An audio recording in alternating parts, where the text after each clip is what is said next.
You won't believe what happened. We ran out of battery power. Welcome back, everybody. Sorry about that. We apologize. Okay, we were just No, actually, I think Bill Gates should apologize to me. right, exactly. And, Yeah, and we're just exactly. We're just talking about foreign languages and Yes. How my grandfather kind of used to uh, made made fun of himself because he hadn't learned anything about a foreign Yes. language. I So I know. he was like, "I'm going to go away because he's going down." It's called gibberish. Yeah. Yes. Yes. Yes. Right. And Right.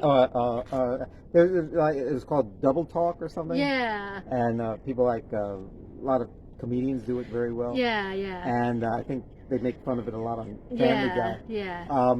But there's Peter Sellers was very Right. good at Yeah. double talk because he would do all these accents Right. and all. Right. And he once did a bunch of American accents, Yeah. like hillbilly accents, and he Yeah. was trying to talk English. And, Yeah. like for example, he would be like a hillbilly. Yeah. And go, "Hey now, man," he's saying, "Hey now, hun, and believe it or not, some people do talk that way. Yeah. There's a very funny song that was very popular in Italy, Peas and Coal and Suso, whatever it's called, and we'll put it in the comments. Yeah. And where it's in English gibberish. It's an Italian song in English, Right. and basically the gist of the song is how English sounds to people who don't speak English. Yeah. Like yeah. a bunch. English has its own gibberish, Exactly. and it turns out every Right, language right. has its gibberish. Right. Exactly. Yeah. So I tried to. I'm still kind of upset that I never really learned a language other than English in a perfect way. Yeah. Yeah. But in America, you don't have to. Right. Yeah. I tell you, people have certain talents and all, and you know what a talent I have that we're getting back to the first part. Yeah. A talent I have that I'm a very good typist, and I don't know, and like I said, I hand wrote my my college application, didn't work for me, Yeah. and then the computer age came, and I'm typing, and you have to think and type at the same time. And I could never do that. I had to think and write at the same time, Right. and then take the writing and then stop everything. THE the END period O, and then you make a mistake and you have to tear the whole paper out. Right. Okay, now the computer age comes, and I'm kind of forced to actually have to think and type, and it's hard. Right. And then came a time, maybe 5 years or 6 years or 4 years, I don't remember this, Right. that I could type and think at the same Yeah. time, which is now what everyone does. You know? Yeah. So, Yeah. and that's a talent I have now, is that Yeah. and doing the yo-yo. People Right. don't realize I can do a lot of yo-yo tricks. Yeah. They said, "How do you do yo-yo tricks so well?" I said, a lot of time on my hands when I was growing up. Right. When I was taught, when I took a keyboarding class Yeah. years ago when I was in high school, Hmm. when you gotta keep the keys on the certain, on the middle keys. Yes. And then when the key is like near you, you type like you take your finger over one of the keys and type on that key, and then Oh, yeah. yeah. In fact, there's no reason why. In Right. fact, you learn typing, Yeah. QWERT, and it goes on. Yeah. There's no, and I was told this when I was learning how to type, Yeah. which is the closest thing to a foreign language I ever learned Yeah. is how to type. Was that when you learn how to type, Yeah. you the Q and the Z's, you use your pinky Right. when you're typing because Yeah. it's the finger you use the least, Yeah. and they're the letters you use the least. Yeah. But in certain languages, and the E's, of course, but you use the same. You use this Yeah. Right. for E, and E is the most common letter. Right. Exactly. S's are like on this finger, which you never use. You think you use the S and the E on the now. So then you get phones, and the phones are Yeah. the phones have the same keyboard Yeah. but you're only using 1 or 2 fingers, on there. So you basically went from typing with 9 fingers to typing with 2 fingers. Exactly. Why'd I learn typing in the first place if I'm only going to use 2 on my phone? So I still use a computer, so I can still kind of approximate what a typewriter is like. Yeah. So my mother made me learn typing, and she said when my mom did that too, so that's why I took a keyboard class. Maybe that was, my mom said, I've said this before, my mom said, I want you to learn how to type, because when you learn how to type, you can type your papers at college, because they're not, after that debacle of writing your thing. So I learned how to type. I said, I have to learn how to type. I have to learn how to type.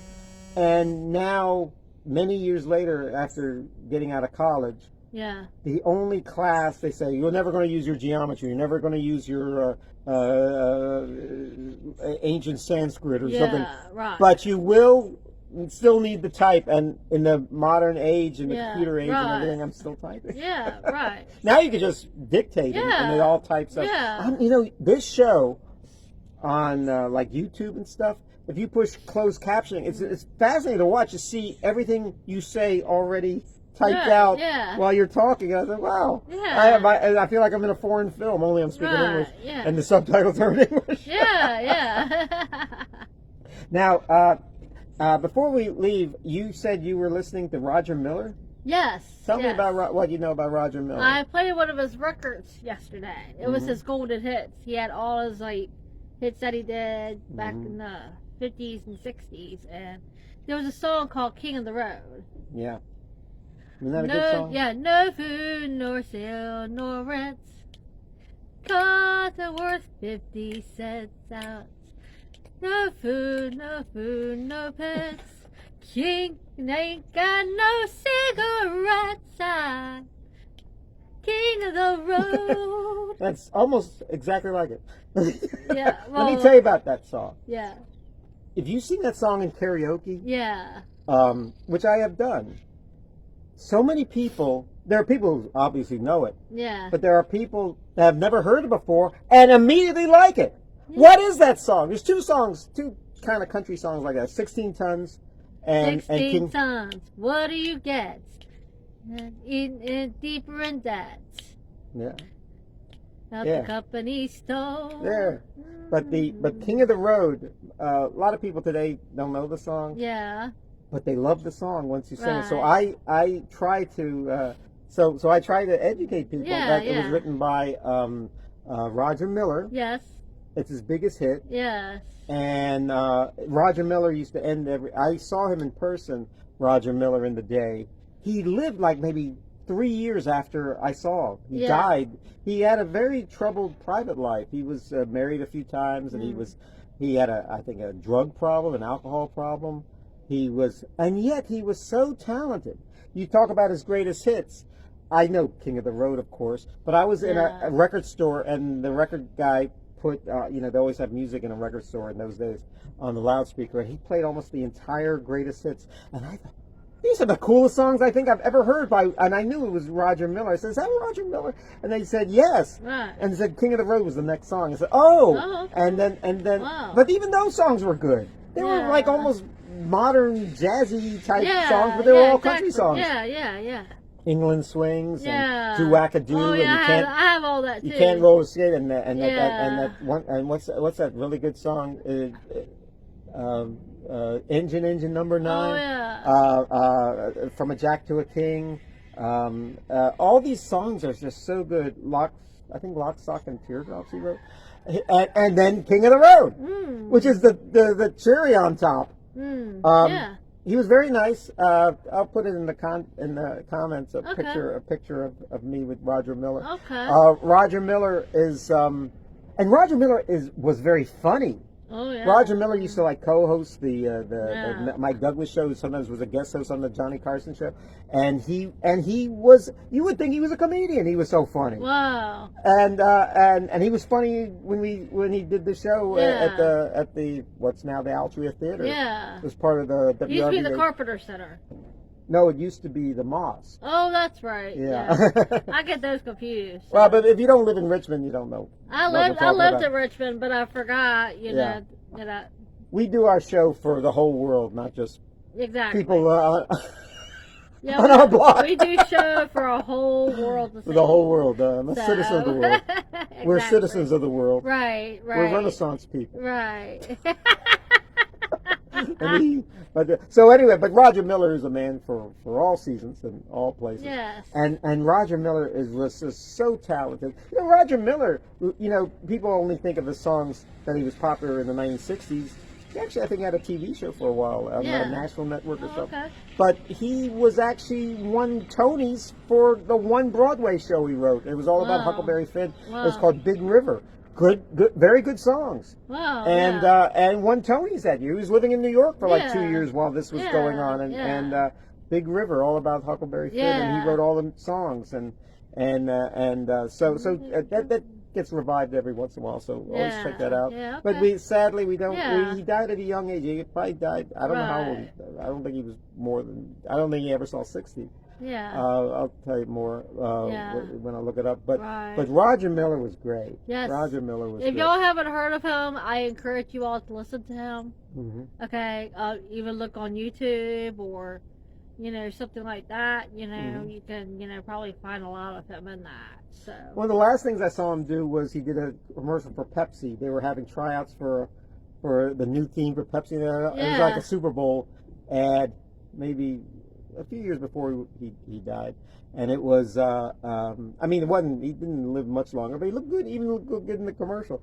It was Ray Charles and a few, I think Vic Damone is in the ad, and Roger Miller is in the ad, and when I was watching the Super Bowl that year, it's Roger Miller. Michael Jackson did a Pepsi commercial. Yes, but he wasn't in that one. Yeah, I know, but I'm just giving you an example. Michael Jackson, I remember his hair burning off. During the making of that commercial. Yeah. And contrary to what was said at the time, it was a pretty bad burn, and I think the hair never grew back for Michael Jackson. Right. So be very careful when playing with fire, especially. Yes, be very careful, everybody. Okay. I think Michael Jackson had to wear a wig the rest of his life in public. Yeah.